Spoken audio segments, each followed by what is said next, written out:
Welcome to the NBA Coast to Coast podcast brought to you by thelines.com. Coming to you from the West Coast, Josh Lander, joined as always by Nate Weitzer on the East Coast. And we're looking at play props here for you guys on Monday in a two-game slate as the NBA playoffs roll along here. We did go 2 and 3 on the night on Sunday as we brought you a video there, a little bonus weekend video as we're continuing to bring you plenty of these during the playoffs here. Want to make sure you are liked and subscribed to that page so you can continue to follow along, and head to thelines.com. That's where we're putting up these picks as well in article form. We also have the odds finder tool on there. You can make sure that you're getting the best juice back on all of these bets that you're making in the NBA this postseason. I'll just run through what happened on Sunday there. Bruce Brown did hit one of his props for Nate there. Julius Randle failed to get rebounds because Isaiah Hartenstein, I think, ended up having more minutes than him, as it was just a horrible game for him. But a great game for my New York Knickerbockers, up 3-1. Throw that out there. Day Draymond Green, we kind of knew he was going to come back with the ferocity. Not only was he getting boards like Nate assumed he would, he was getting assists and he was getting points all over the place. So he played really well. Clay played well. It was kind of a Clay game. He had 26 points and finally got out of his rut of failing to score more than 21, but he didn't hit 5 threes. He only hit 4 with a couple good looks. He did have 10 attempts, so it's like, come on, man. Either way, 40% was good. We will move along here and probably do a little bit better tonight, as I think we're feeling pretty confident about these props. I know, Nate, you love your first one, so let's jump right into it. Yeah, going back to the head-to-head props at DraftKings here.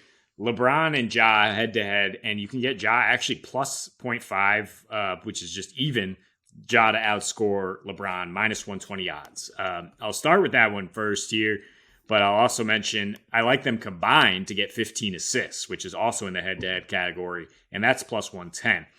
I like Ja outscoring Bron. I think it's pretty obvious when he has 45 in the previous game, despite spraining his wrist really badly in game 1, goes 6 for 10 from deep. He's now shooting 48% from 3 in his last 5 playoff games. You exclude the one where he got hurt in game 1. He's averaging 40 points per game in his last 4 playoff games, along with 9.5 assists. Bron's assists have been down in the series, only 4.3, but I mean, his last 8 regular season against Memphis, 7.5 assists. His last 10 playoff games, 7 assists. So, like, they're averaging around 16.5. I think that's pretty explanatory. The ball's going to be in their hands all the time.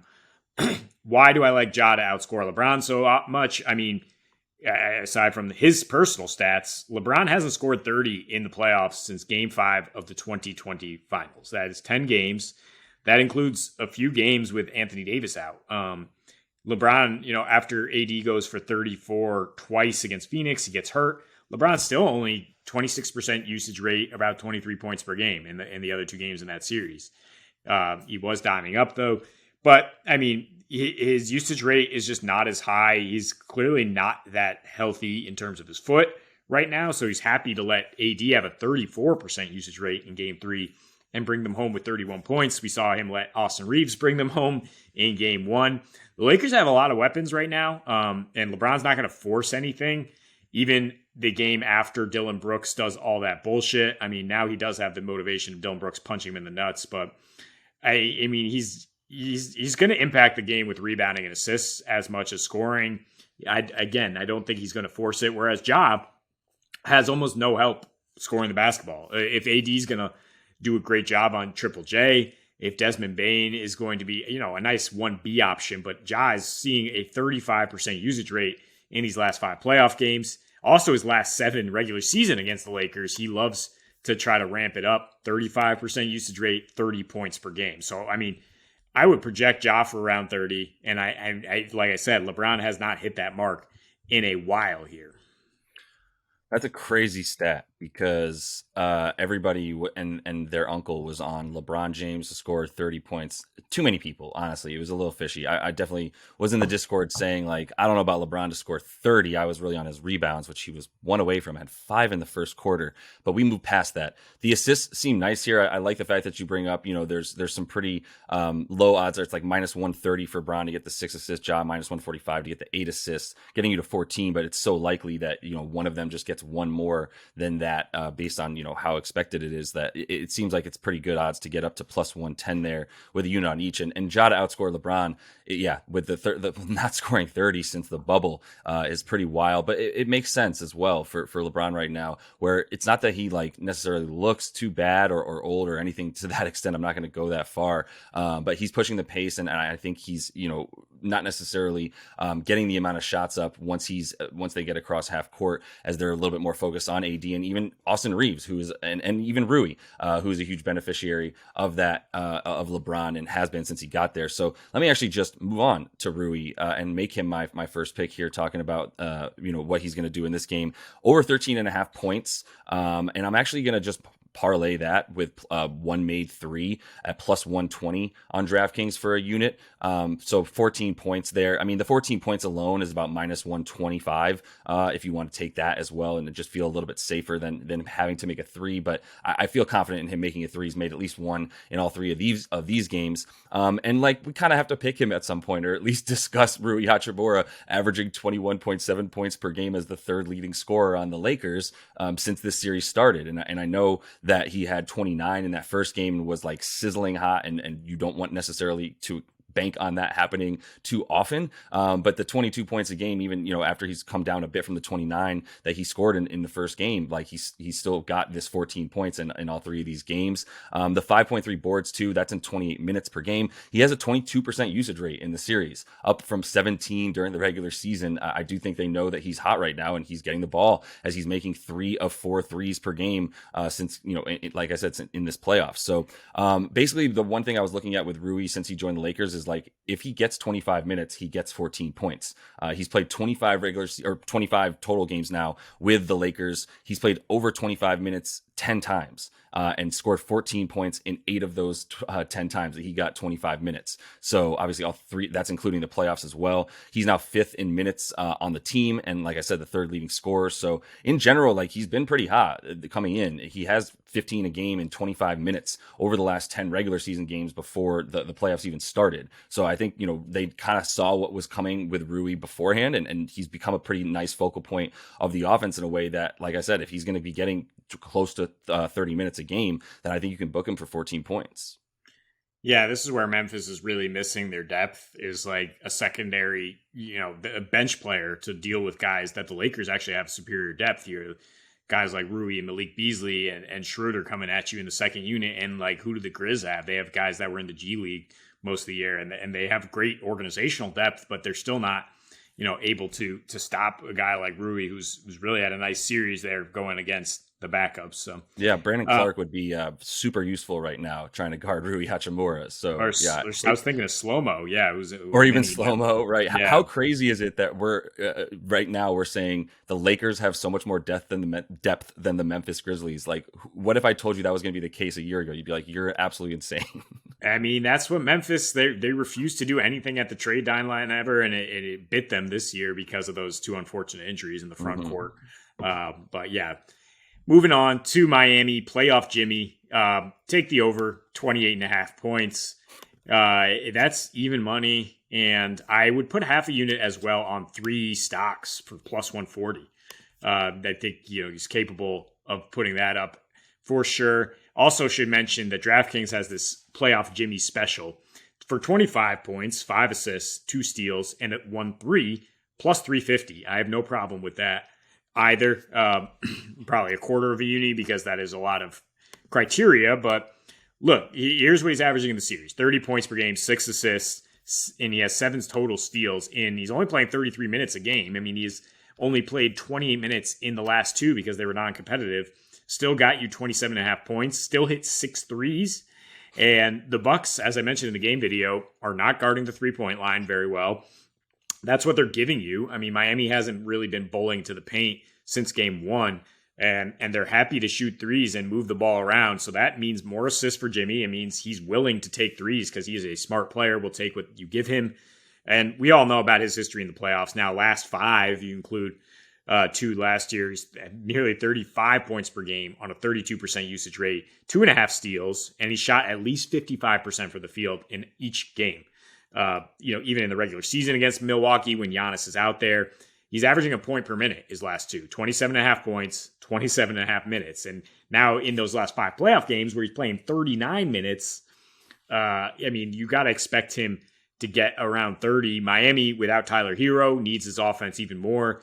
You look at Jimmy in the playoffs without Hero, actually same points, same usage, but the efficiency goes up, especially from three. He hits 2.5 threes at 47% when Hero's not out there, just kind of knowing what his team needs, able to do so much. And Bam also kind of hobbled right now. So I expect Jimmy to be all over the floor as Miami tries to get a stranglehold this series. Yeah, I mean, Jimmy's going to be bringing it. The like I said, the fluctuation with Miami always terrifies me, but not with, this is the one player that I think you could rely on, even in this series and playing against Milwaukee, who he, as you mentioned a couple times, plays super well against and just brings it. So the 29 points is a lot. I'm a little bit surprised that you're bringing the 29 points. It feels like something that'll be a little bit out of the range of what you'd feel comfortable betting on. But I'm with it. If it's going to be a playoff game that they're going to need him to be scoring a lot, and we both like points in this game. You like that, especially for the Heat, and I definitely like it for the game at a low total there. So that's also why I'm going with Caleb Martin here for the last pick, finishing out from this game in the Heat and the Bucks series here. 9.5 points for Martin is -113 on FanDuel. I really like that with a unit. I also want to put a unit on under 4.5 rebounds for him. You're getting good odds there at +110 on DraftKings is the best juice back for him to get under 5 boards. So there's a couple of things here. I'm banking. He got 33 minutes in game 3. His minutes have gone up in each of the first 3 games, 26 in game 1, 29 game 2, 20, and then 33 here in this last game. And in part, probably there were some minutes in the first half that Tyler Hero was getting, but Caleb Martin's in there for his defense. He's playing incredible defense. He has the best defensive rating on the team individual at 28 minutes per game now, or above that, about 29, 102 defensive rating. He's guarded Drew for most of the time. Definitely in game 3, he guarded him for the most. And then games 1 and 2 as well. He split some time there, but spent the most time on Drew. Also some time on Middleton, who had a really good game last game as they needed him to, and scored on pretty much everybody that was trying to guard him, even Jimmy. But Jimmy does spend more time on Middleton. It's just like Caleb Martin's the second defender really for guarding Chris Middleton when he's on the floor. And even though Gabe Vincent's been starting, he's been getting all the time in the second half, and even when it's a blowout. So whatever happens in this game, I think you can feel pretty confident that Caleb Martin's in there in the second half for his defense, as he's played twice as many minutes in the second half of all 3 games as Gabe Vincent, who has been really efficient scoring. I started looking at him because I was like, okay, we're still at about 11.5 points for Gabe Vincent. That feels pretty right considering he had 15 and 16 and just kind of had a bad game with only 18 minutes played last game because Caleb Martin was in there so much. But that was the moment that I go, oh, okay, got it. Caleb Martin's in there for his defense. He's going to get out there and get the time, and he's getting points because of a slightly higher usage rate than he normally got in the regular season, but also just because he's out there and the beneficiary of the fact that they're so honed in, especially on Bam, who has not been really able to get free and do too much over the course of the 3 games here in the series. He's averaging Caleb Martin 14.5 points a game. He's gone over this prop all 3 times. He's got 5 rebounds as well in 29 minutes per game. In games 1 and 2, kind of focusing on why I like the under for the rebounds. In games 1 and 2, he had 4 combined boards.